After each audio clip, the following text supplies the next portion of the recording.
हम सभी जानते हैं कि अभी क्रिसमस सीजन आ चुका है और ऐसा नहीं है कि यीशु मसीह के बारे में हम लोग पहली बार प्रचार करें, ऐसा नहीं है। कई बार प्रचार कर चुके हैं। कई प्रभु के दासों ने यहाँ पर आकर करके अलग अलग रीति से प्रचार किया है, परंतु आज मैं कुछ बातों को मैं आप लोगों के साथ में रखना चाहता हूँ। एक वचन मैं पढ़ूंगा और उसके बाद हम लोग प्रार्थना में जाएंगे और आगे की हम पढ़ेंगे। एक वचन मैं पढ़ना चाहता हूँ, लूका रचित सुसमाचार 2 अध्याय का 15 वचन हम पढ़ेंगे। लूका रचित सुसमाचार का हम लोग 2 अध्याय का 15 वचन, चैप्टर 2 वर्स 15 वर्स हम लोग पढ़ेंगे। जब स्वर्गदूत उनके पास से स्वर्ग को चले गए तो गडेरियों ने आपस में कहा, आओ हम बैतलहम जाकर ये बात जो हुई है और जिसे प्रभु ने हमें बताया है देखें। परमेश्वर इस वचन के द्वारा हम सभी को आशीष दे। आइए हम अपनी आंखों को बंद करें और प्रार्थना में जाएंगे।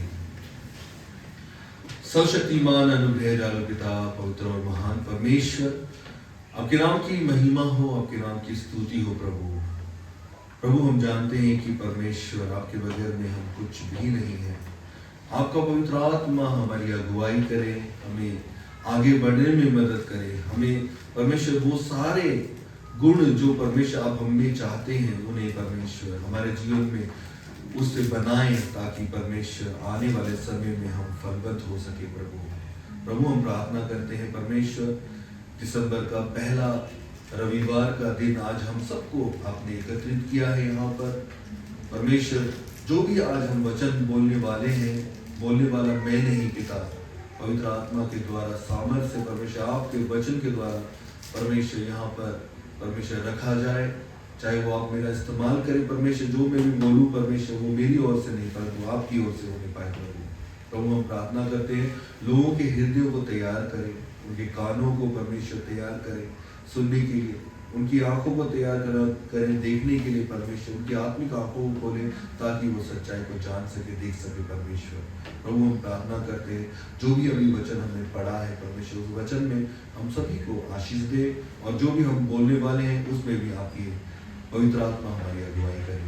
सारा आदर महिमा आपको देते हैं, मांगते हैं हमारे आने वाले उद्धारकर्ता प्रभु यीशु मसीह के पवित्र नाम से सुनो देते हैं, आमीन।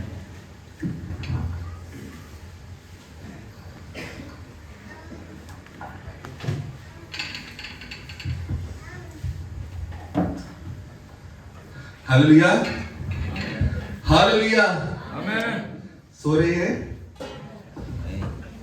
मैं आपके हाथों को देखना चाहता हूं। अगर आप सो रहे हैं तो मैं आपके हाथों को देखना चाहता हूं। आप सो रहे हैं? नहीं। जो नहीं सो रहे हैं मैं आपके हाथों को देखना चाहता हूं, जो नहीं सो रहे हैं, ठीक है ना।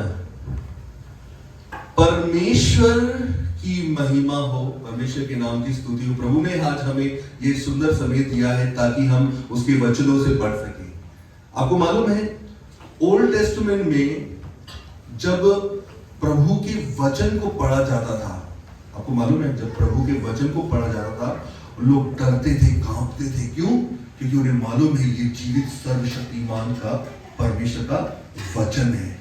वो लोग डरते हुए, कांपते हुए वहां पर बैठते थे और थरथराते थे। आपको मालूम है थरथराना, थरथराना किसको बोलते हैं? जब हम ठंड लगता है हम लोग थरथराते हैं, ऐसे कांपते हैं, मालूम है ना। परंतु जब लोग परमेश्वर का वचन सुनते थे पुराने नियम में, लोग क्या करते थे? थरथराते थे।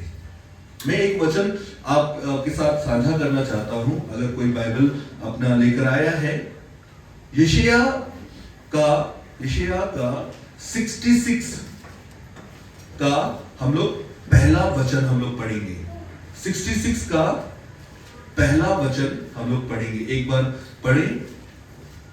मैं चाहता हूं कि हम लोग बहुत पुराने समय से अभी यहाँ पर प्रभु के वचनों को सीखते आ रहे हैं, समझते आ रहे हैं। मैं चाहता हूं कि आप लोग वचनों को बाय हार्ट करें, अपने हृदय की उस पट्टी में लिख लें ताकि आप उसे भूले ना, उसे भूले ना। आपको जरूरत नहीं है कि आप हर जगह में आप बाइबल कैरी करें। इस बाइबल को अपने हृदय में कैरी करें। इसको कैरी करने से ज्यादा इस वचन को हमारे हृदय में कैरी करें। उस वचन को कोई भी पढ़ेगा, यशायाह 66 का एक वचन, यानी 66 का एक वचन। यहोवा यूं कहता है, आकाश मेरा सिंहासन और पृथ्वी मेरे चरणों की चौकी है। तुम मेरे लिए कैसा भवन बनाओगे और मेरे विश्राम का कौन सा स्थान होगा। और दूसरा वचन एक और पढ़ेंगे, दूसरा वचन भी पढ़ेंगे, ध्यान से सुनना। यहोवा की यह वाणी है, यहोवा की यह वाणी है, ये सब वस्तुएं मेरे ही हाथ की बनाई हुई है। ये सब वस्तुएं, जितनी भी आप चीजें देखते हैं दुनिया में, प्रभु क्या कहता है, मेरे ही हाथ की बनाई हुई है। इसलिए ये सब मेरी ही है। इसलिए ये सब, यहां पर ये नहीं बोला है कि कुछ मेरी है, नहीं, ये सब मेरी है। परंतु मैं उसी की ओर दृष्टि करूंगा, परंतु मैं उसी की ओर दृष्टि करूंगा जो दीन और खेदित मन का हो, खेदित मन का हो, और मेरा वचन सुनकर थरथराता हो। समझ रहे हो ना, थरथराना क्या होता है, थरथराता हो, जो मेरा वचन सुनकर करके थरथराता हो। आज भी अगर हमारे वो वचन सुन करके हमारा अगर जीवन थरथरा नहीं रहा है, अगर आज भी वो वचन के द्वारा हमें उसको खुशी हमें नहीं मिल रही है, आज भी वो वचन अगर हम सुन कर करके कि हम लोग कांप नहीं रहे हैं, यानी पवित्र आत्मा का कहीं ना कहीं हमारे जिंदगी में क्या है, कमी है, प्रार्थना की कमी है, वचन की कमी है, परमेश्वर के साथ हमारा रिश्ता और रिश्तों की कमी है। ये जो थरथराना है ना, ये ऐसा ही नहीं है। प्रभु का वचन कहता है, एक और बार उस दूसरा वचन का आधा से पढ़ेंगे, दूसरा वचन का आधा से। परंतु मैं उसी की ओर दृष्टि करूंगा। देखो, मैं ये बता रहा हूं आपको क्यों, क्योंकि सर्वशक्तिमान परमेश्वर का वचन कहता है, सर्वशक्तिमान परमेश्वर स्वयं आप वचन को कह रहा है कि मैं उसी पर दृष्टि करूंगा जो दीन और खेदित मन, जो दीन हो। दीन का मतलब आप समझते हैं, दीन का मतलब क्या होता है, जो अपने आप को हम्बल करता है, जो अपने आप को हम्बल करता है। वो ये सोचता है कि मैं कुछ नहीं। आपको मालूम है, जब यीशु मसीह एक दिन अपने चेलों के साथ सामने प्रचार कर रहे थे, और कई लोगों ने कहा कि हम प्रार्थना कैसे करें, कैसे परमेश्वर हमारी प्रार्थना को सुनेगा, कौन सी प्रार्थना अच्छी होती है। प्रभु ने 2 लोगों का वहां पर एक प्रार्थना के विषय में बताया। क्या कहा कि मंदिर में 2 लोग आए प्रार्थना करने के लिए, उसमें से एक था, कौन था, याजक था। कौन था, फरीसी मालूम समझते हैं, याजक जो मंदिर में क्या करता है, प्रभु की सेवा करता है, हर कार्य को वो करता है, यानी थियोलॉजियन, यानी परमेश्वर का वचनों को जानने वाला, निपुण जानने वाला, वचनों की कमी नहीं है उसके अंदर में। वो प्रार्थना के लिए गया है, परंतु उसी के साथ में एक टैक्स कलेक्टर मालूम है, आयकार विभाग, जो हर जगह से वो पैसा क्या करते हैं, लेते हैं। वो लोग क्या गए हैं, दोनों प्रार्थना करने गए हैं। अभी याजक जो है वो प्रार्थना कैसे कर रहा है, उसकी प्रार्थना को ध्यान से सुनना। वो प्रार्थना ऐसा कर रहा है, बोल रहा है, हे परमेश्वर, आप महान प्रभु हैं, आप सर्वशक्तिमान प्रभु हैं, मुझ पर दया कर, मुझे देख, मेरी प्रार्थनाओं को सुन, क्योंकि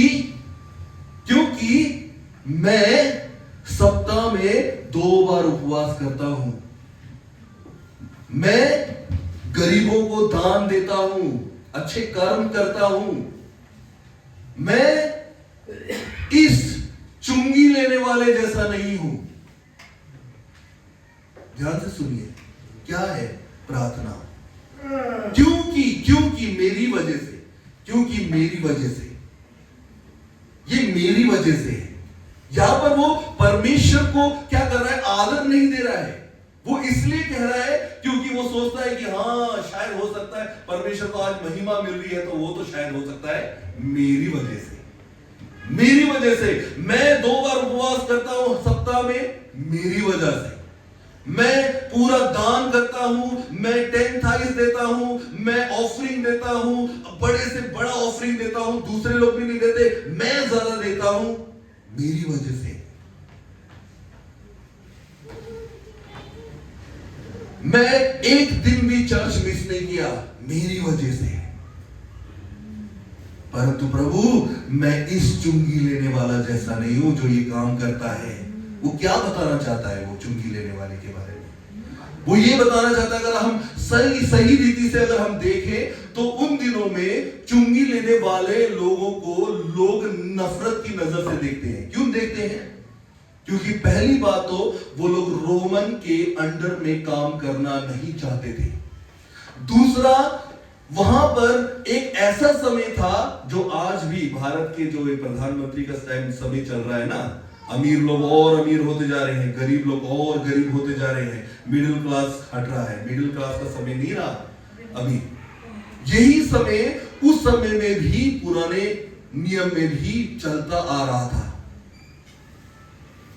राजा दाऊद चले गए, सोलोमोन चला गया, कोई राजा नहीं है। अब जो राजा आया है वो अलग देवी देवताओं को मानने वाला राजा है। केसर, हेरोदेस, पिलातुस, ये सब अलग राजा को, अलग परमेश्वर को मानने वाले लोग हैं। और उनके अंडर में काम करने वाले कौन लोग हैं? ये लोग फरीसी और ये सादुसीस और उसके जगह में रहने वाले, जो हर साल हर महीने का क्या करते हैं? टैक्स उनको देते हैं। आपको मालूम है इतना गरीबी था, इतना गरीबी का समय था। कोई भी आकर के किसी के घर में भी घुस जाता है, बोलता है हमको ये चाहिए, देना पड़ेगा। क्यों? हम उसके राज्य में। आज हम लोग यहाँ पर क्या है? मैती लोगों के अंडर में नहीं रहना चाहते। आप सोचिए कि अगर सरकार पूरा मैती लोगों को ये ऑर्डर दे दे कि यहाँ पर कर दो ऐसा करके, तो क्या होगा? हमको मालूम है जब अंग्रेजों ने 200 साल यहाँ पर भारत में राज्य किया, क्या हुआ? ना एजुकेशन है, किसी के बाथरूम को सफाई करना पड़ता है, बाहर में बोर्ड लिखा हुआ है dogs and Indians are not allowed, यानी एक कुत्ता और एक इंसान जो भारतीय कहलाता है वो होटल में नहीं जाएगा। ये समय था। उस समय में लोग परेशान थे, वो लोग मसीहा का वेट कर रहे हैं, वो लोग सोच रहे हैं एक दिन एक मसीहा आएगा, वो हमारे लिए युद्ध करेगा। ये समय था वो।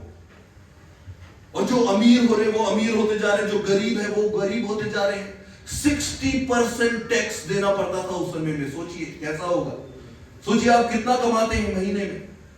4,000 कमाए, 20,000 कमाए, 20,000 में से अगर आपको सोचो अगर 60% अगर सरकार को देना पड़े तो आपका घर कैसे चलेगा? कितना मुश्किल था समय में, ये समय में। और 60% टैक्स तो देना पड़ता है, पर उसके अलावा जो ये टैक्स कलेक्टर वाले लोग हैं ना, क्या करते हैं? अलग से भी पैसा लेते हैं। हम इसके बारे में कैसे जानते हैं? हम जानते हैं कि जब ज़क्कैयुस को प्रभु ने अपने आप को उसके ऊपर में प्रकट किया, उसके पास आए, उसने क्या कहा? जिससे मैंने लूटा है मैं उसे 4 गुना लौटा दूंगा। हम समझ सकते हैं कि कितना लूटते होंगे वो लोग। एक कर लेने वाला वो व्यक्ति था, वो व्यक्ति है जो इस हालात में जहां पर वो कर ले रहा है, प्रभु का दास होकर करके, प्रभु को जानने वाला होकर के, फिर भी कर ले रहा है। रोमन्स के लिए कर देना पड़ेगा, मंदिर में आने के लिए कर देना पड़ेगा, जानवरों को चढ़ाने के लिए कर देना पड़ेगा। छुटकारा नहीं है। लोग परेशान हैं। लोगों ने बिजनेस बना दिया मंदिरों में, जानवरों को लेकर आकर के वहां रख दिया। लोग दूर दूर से आकर करके उस जानवरों को, जानवर भी कहां है? उसी मंदिर के अंदर में ही जानवरों को खरीदना है, उसी पैसों से उसको चढ़ाना है, उसी पैसों से आपको अंदर जाना पड़ेगा। बहुत ही तकलीफ परेशानी के साथ सबका एक ही ध्यान था कि एक हमारा मसीहा आएगा जो हमें इस चीजों से आजादी दिलाएगा। सब परेशान। अब यहां पर याजक क्या कहता है?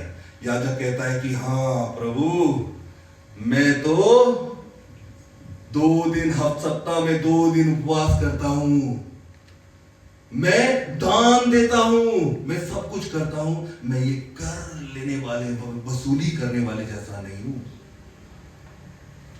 अगर मैं और आप होते तो शायद हो सकता हम विश्वास भी कर लेते, हाँ याजक है ना, यानी पास्टर है, अब जो बोल रहा है तो सच ही होगा, सच बात है। प्रचार भी करते हैं, वचन भी बांटते हैं, सब चीज करते हैं, हम लोग तो विश्वास करेंगे। पर परमेश्वर का सोच और हमारे सोच में जमीन और आसमान का फर्क है। वो अपनी तारीफ करते हुए दूसरे को क्या कर रहा है, लो कर रहा है, लो कर रहा है, अपने आप उसको लो कर रहा है, उसको बता रहा है कि मैं इस जैसा नहीं हूं, इस कर वसूल करने वाला जैसा नहीं। पर कर वसूल करने वाले ने कैसे प्रार्थना किया, बोला हे परमेश्वर, स्वर्ग में रहने वाला परमेश्वर, मैं इस योग्य भी नहीं कि मैं अपने सर को उठा कर करके उस आसमान की ओर देख भी सकूं, मैं पापी हूं,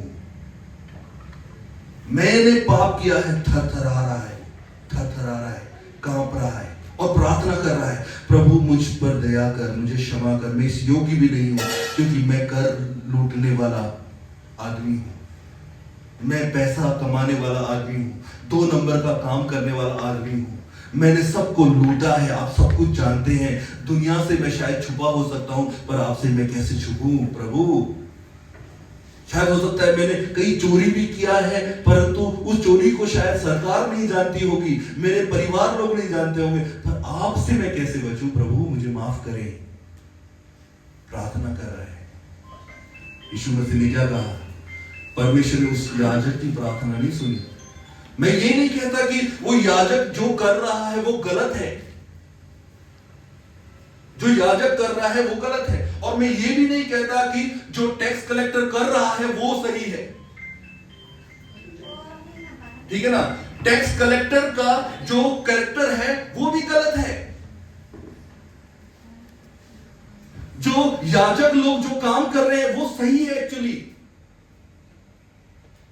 पर एक गलती वहां पर क्या है, क्या है गलती, ये सब मेरी वजह से हुआ है, ये गलती है, मैंने किया इसलिए गलती है, दूसरों पर दोष लगाया इसलिए गलती है, अपने आप को दूसरे से बड़ा बनाया ये गलती है। आप क्या कर रहे हैं, चर्च में आते हैं ये गलती नहीं है, आप प्रार्थना करते हैं ये गलती नहीं है, फास्टिंग प्रेयर करते हैं ये गलती नहीं है, दान देते हैं ये गलती नहीं है, परंतु आप दूसरे को ये सोच करके कि मैं हूं पहला, मुझे मिलना चाहिए वो हिस्सा, ये गलत है। परमेश्वर को आदर ना देकर करके अपने को सबसे पहला आदर देना ये गलत है। ये सारी चीजें हुई। आपको मालूम है, मैंने एक वचन अभी पढ़ा था, मैं वचन की वापिस में जाऊंगा, एक वचन मैंने पढ़ा था और ये वचन में क्या था कि गडरिये क्या कर रहे हैं, वेट कर रहे हैं, क्या कर रहे हैं, भेड़ों की रखवाली कर रहे हैं, एक छोटा सा भेड़ को चराने वाले। आपको मालूम है उन दिनों में जो भेड़ को चराने वाले लोग होते थे, उन लोगों को वो लोग बहुत ही छोटी नजर से देखा करते थे, आज भी देखते हैं।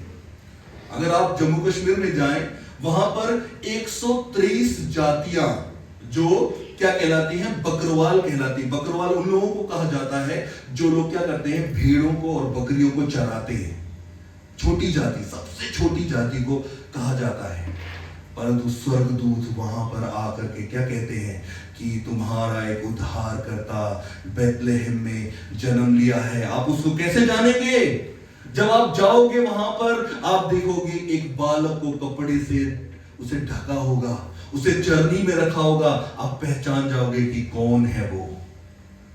ये बातें सुन रहे हैं, कौन थे वो लोग, गडरिये, हमारी और आपकी तरह है। रात का समय है, कौन कहता है कि डेट 25 में क्रिसमस होता है, नहीं।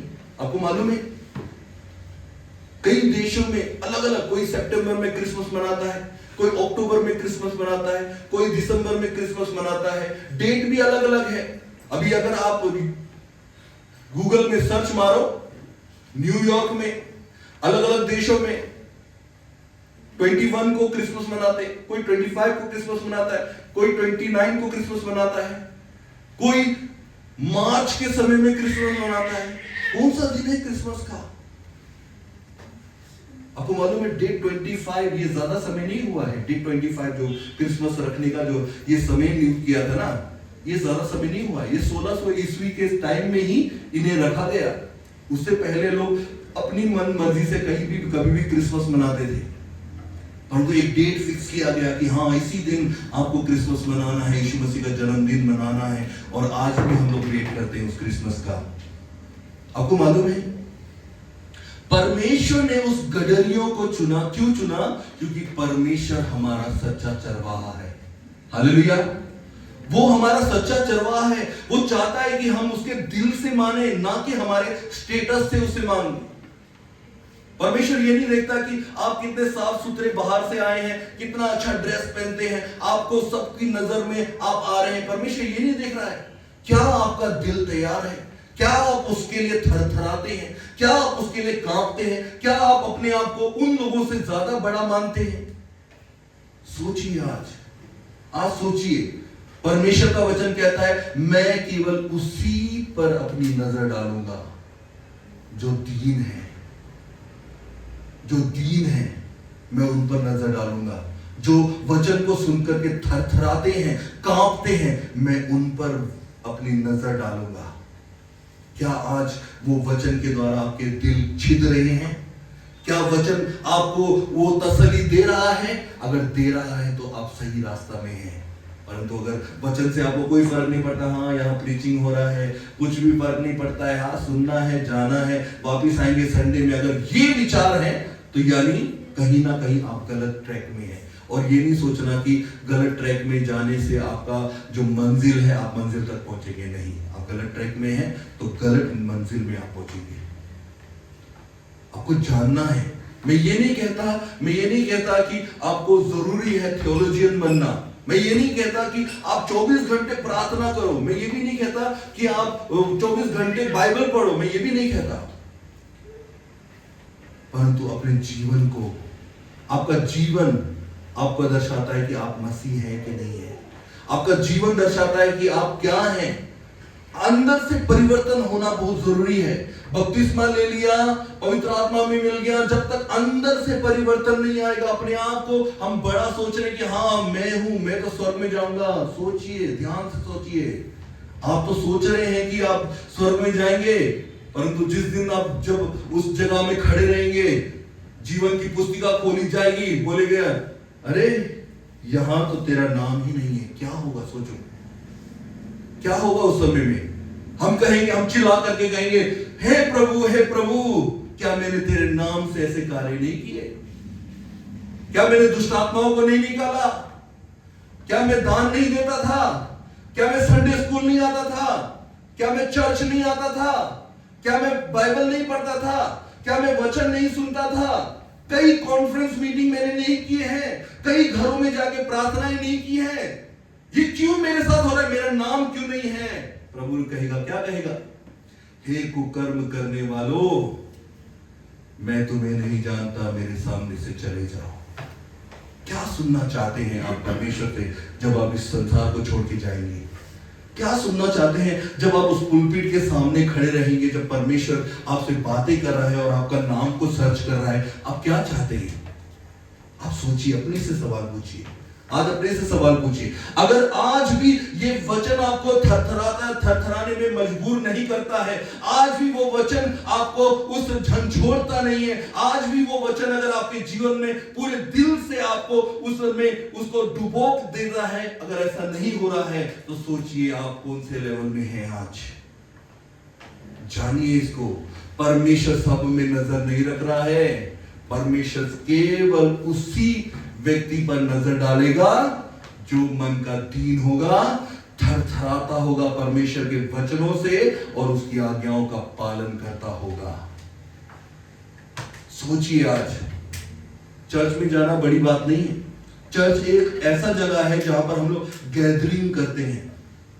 आपको मालूम है पुराना नियम में और नया नियम में भी यीशु मसीह के समय में लोग मंदिर में जाते थे साल में एक बार, सिर्फ एक बार साल में मंदिर में जाते, यानी चर्च में जाने का समय एक बार होता था, जो अलग अलग जगह से उस मंदिर में जाते थे। और वो क्या करते थे? अपने ही घर के आसपास में एक छोटा सा कॉटेज मीटिंग, उसको बोलते सिनोग बोलते थे उस समय में, यानी कॉटेज मीटिंग के जैसा वो लोग घरों में करते थे। उनका खुद का चर्च नहीं होता था, उसको बोलते थे हाउस चर्च बोलते थे, जहां पर वो लोग घरों में जा करके प्रार्थना करते थे, घर घर रोटी तोड़ते थे, घर घर में प्रार्थना होती थी, और साल में एक बार वो लोग क्या करते थे, बड़े मंदिरों में जाते थे।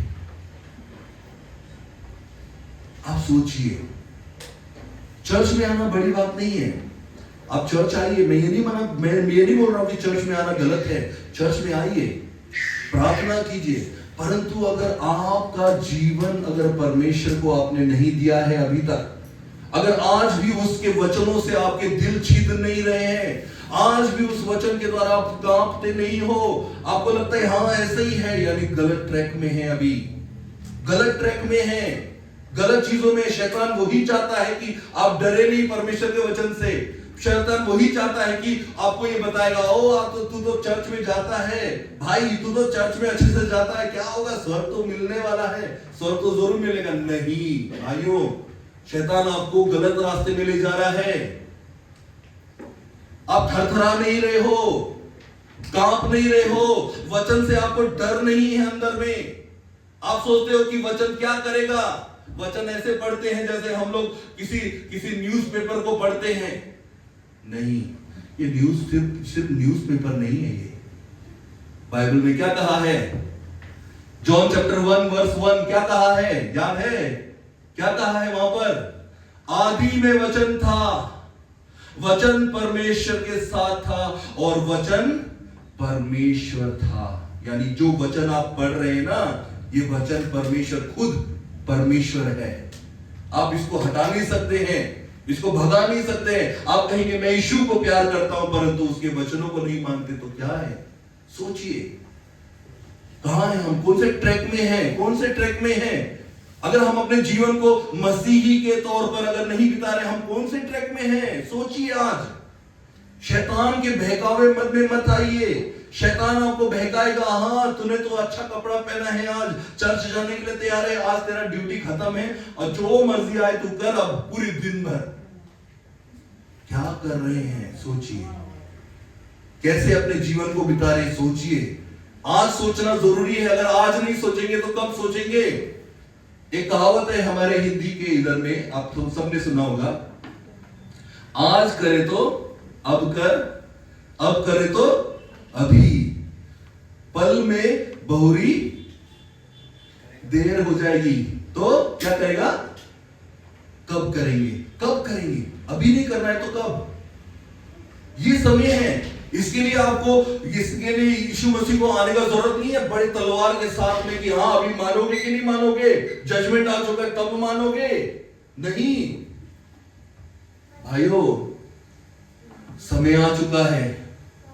आपको मालूम है, आज इंटरनेट खोल के देख लो, हर जगह में लोगों को यीशु मसीह दर्शन दे रहा है, मैं आ रहा हूं, मैं आ रहा हूं, रैप्चर कभी भी होने वाला है। आज अगर आप जीवित हैं, आप सोचेंगे हाँ कल मौका मिलेगा तो हाँ रिपेंट कर लूंगा, प्रार्थना कर लूंगा, फिर से मैं अपने आप को सुधार लूंगा। अगर आज ही मर गए तो क्या होगा, अगर आज ही प्राण चला गया तो क्या होगा, अभी नीचे उतरते हुए सीढ़ी से अगर फिसल कर करके कुछ हो गया तो क्या होगा, क्या वापस मिलेगा ये प्राण, नहीं मिलेगा। एक बार प्राण चला गया वापस नहीं आने वाला है। समझो इस बात को, इसको गंभीरता से लो। आपके खाने से इंपॉर्टेंट है ये, आपके बाजार जाने से इंपॉर्टेंट है, आपके भविष्य से भी ज्यादा इंपॉर्टेंट ये वचन परमेश्वर का वचन है, क्योंकि ये वचन आपका भविष्य तय करेगा।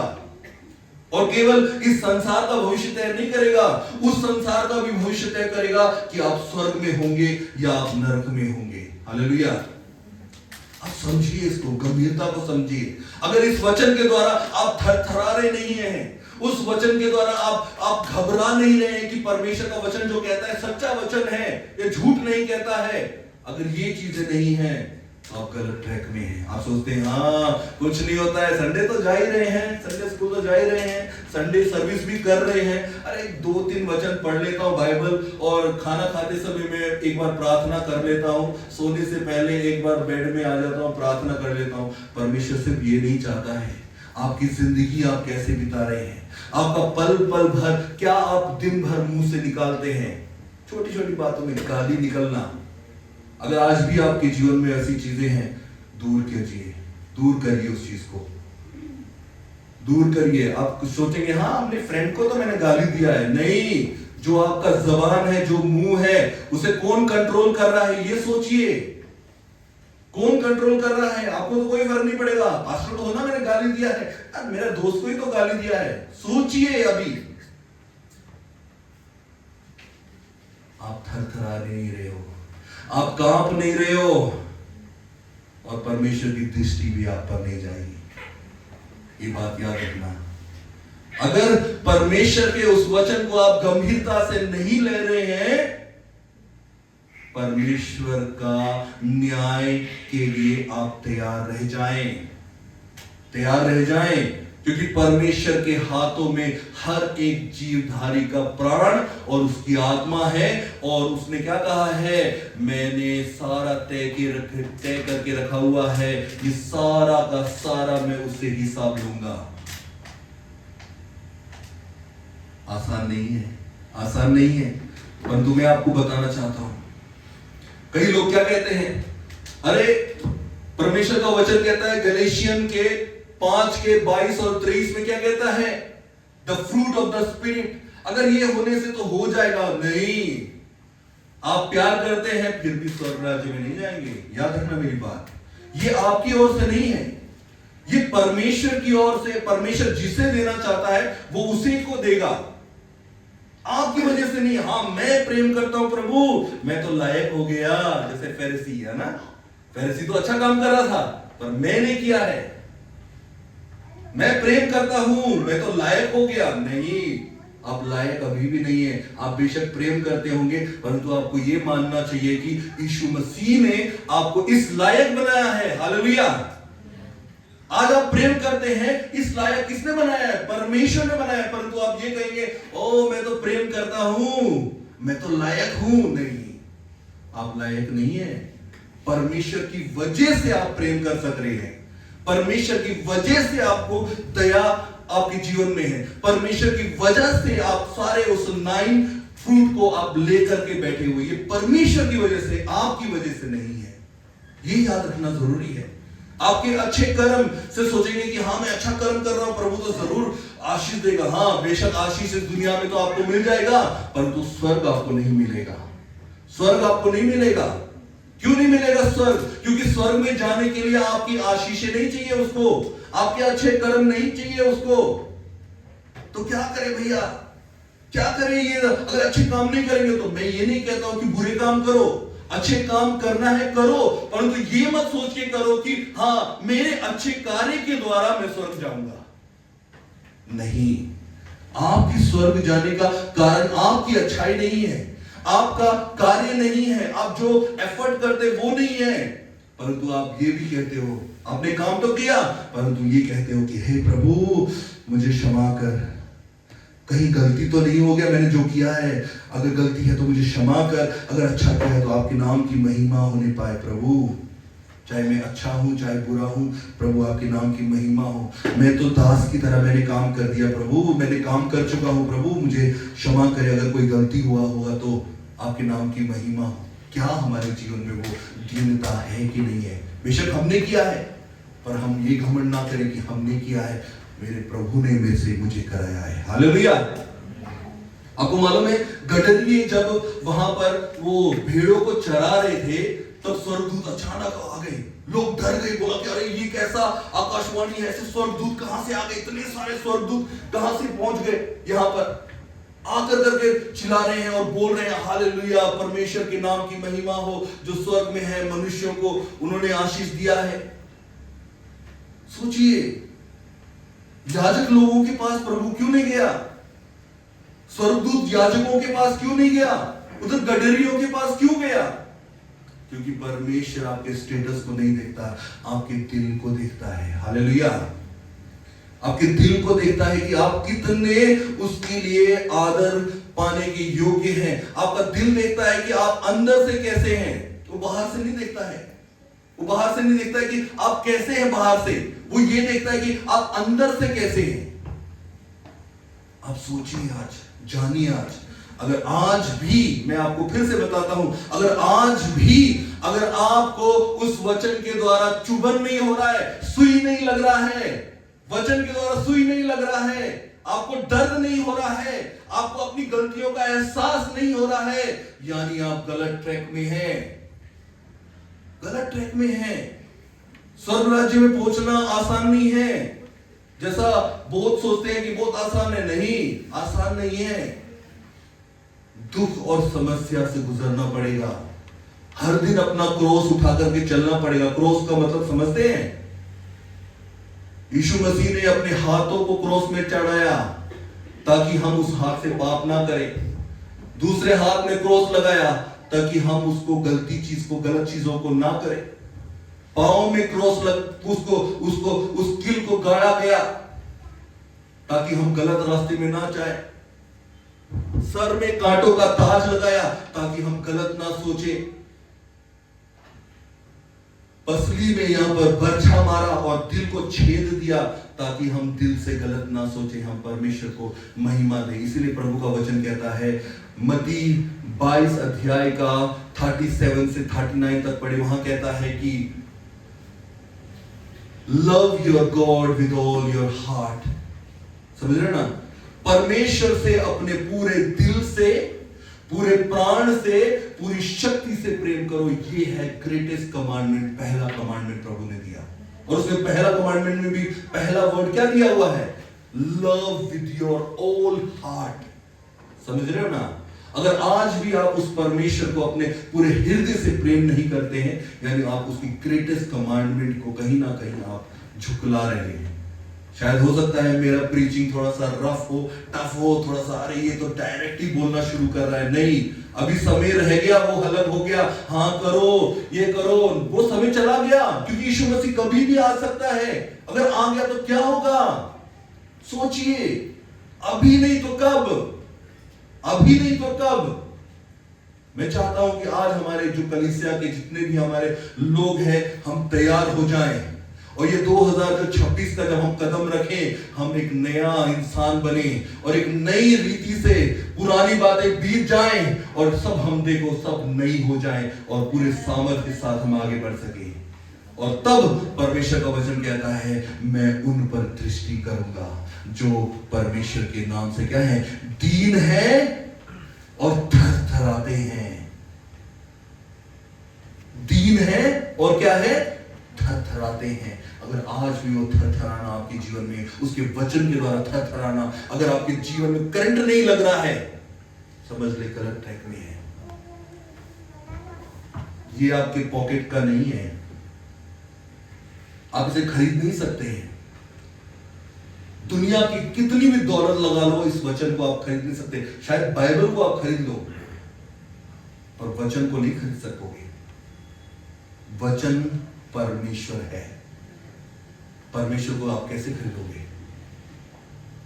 वचन से डरो, कांपो, क्योंकि जो भी वचन यहां पर लिखा हुआ है वो उसका होना अनिवार्य है। बाइबल कहता है स्वर्ग और पृथ्वी का टल जाना सहज है, परंतु परमेश्वर के मुख से निकला हुआ एक भी वचन या एक बिंदु भी बिना पूरा हुए नहीं टलेगा। हालेलुया! ये सारा वचन यहां पर लिखा हुआ है, मैं अपने जबान से नहीं बोल रहा, ये वचन यहां कहता है ये पूरा होगा, समय आएगा, पूरा होगा। और हर एक बात जो परमेश्वर का वचन कहता है वो पूरा होना ही होना है। डरो, इससे डरो, कांपो इससे, इस वचन से डरो। जब तक ये डर आपके जीवन में नहीं रहेगा, जब तक आपको उसको खोने का डर नहीं रहेगा, तब तक आप आगे नहीं बढ़ेंगे। छोटे बच्चे को देखा है, परिवार में जब बीमारी आ जाता है क्या होता है? मम्मी पापा लोग एक कर करके कहां भागते हैं? उस समय पैसों का ख्याल आता है? नहीं आएगा पैसों का ख्याल। क्या ख्याल आता है? मेरा बच्चा, मेरी बच्ची कैसे ठीक होना है, वो ख्याल आता है कि नहीं? यही रहेगा ना दिमाग में कि बच्ची को कैसे ठीक करना है, कौन सा डॉक्टर अच्छा रहेगा। आप सर्च मारना शुरू करोगे। क्यों नहीं इधर सर्च मार रहे हैं? किससे जीवन मिलेगा, क्यों सर्च नहीं मार रहे हैं? यहां पर आपके पास है, फ्री दिया हुआ है परमेश्वर ने। इसके लिए आपको कोई पैसे चुकाने की जरूरत नहीं है। क्यों नहीं कर पा रहे हैं? अगर नहीं कर पा रहे यानी गलत ट्रैक में है, गलत ट्रैक में है हम लोग अभी। समझे इस चीज को, इसकी गंभीरता को समझे और आगे बढ़े। परमेश्वर इस छोटे से शेयरिंग के द्वारा हम सभी को आशीष दे। आइए हम अपनी आंखों को बंद करें और प्रार्थना में जाएंगे। सर्वशक्तिमान और दयालु पिता, पवित्र और महान परमेश्वर, आपके नाम की महिमा हो। जिस प्रकार से परमेश्वर आपने उस छोटे से छोटे को, उस गडरियों को परमेश्वर आपने चुना ताकि वो पहला सुसमाचार वो सुना सके परमेश्वर, उसी प्रकार से आज हम अपने आप को दीन करते, हम्बल करते परमेश्वर, वो सुसमाचार हम सब लोगों को सुना सके। हमारे जीवन में परमेश्वर आप अद्भुत कार्य करें। इस गॉस्पेल फॉर इंडिया के जब बड़े से लेकर के, बुजुर्गों से लेकर के परमेश्वर बच्चों तक को आपके हाथों में मैं समर्पित करता हूँ प्रभु। आपका वचन परमेश्वर उनके जीवन में आने पाए, आपका वचन पूरे सामर्थ्य से उन्हें भरने पाए परमेश्वर। आपका डर और आपका भय परमेश्वर आपके जीवन में, उनके जीवन में रहने के लिए परमेश्वर आपसे मांगते हैं प्रभु। आपका वचन कहता है जीवित परमेश्वर के हाथों में पड़ना भयंकर बात है प्रभु। हालेलुया प्रभु, हम प्रार्थना करते हैं परमेश्वर, हालेलुया, हम जितने भी यहाँ पर मौजूद हैं हम सब में आपको पवित्र आत्मा से आप हमें भर दे और वो दीनता, वो कांपते हुए, थरथराते हुए आप वचन को सीखे और समझे, उसके अनुसार चले और हम ये विश्वास करें कि यीशु मसीह ही हमारा परमेश्वर, हमारा पिता, हमारा आने वाला कल और हमारा भविष्य वही है। परमेश्वर इन सारी बातों से हम आपका धन्यवाद करते हैं, महिमा करते हैं, आपको सारी महिमा देते हैं। हम अपने आप से कुछ नहीं कर सकते, परंतु आप है जो हमारे द्वारा आप कार्य करते हैं। हम आपके नाम की महिमा करते हैं प्रभु। आपको पवित्र आत्मा यहाँ पर मंडराने पाए, हर एक को छूने पाए जो परमेश्वर अपने जीवन को आपके हाथों में समर्पित कर रहा है इस समय में परमेश्वर। मैं प्रार्थना करता हूँ कि परमेश्वर उनके जीवन में आए और आप उनका प्रभु हो जाए। सारा आदर महिमा आपको देते हुए मांगते हैं हमारे आने वाले उद्धारकर्ता प्रभु यीशु मसीह के पवित्र नाम से सुन और ग्रहण करें। आमीन।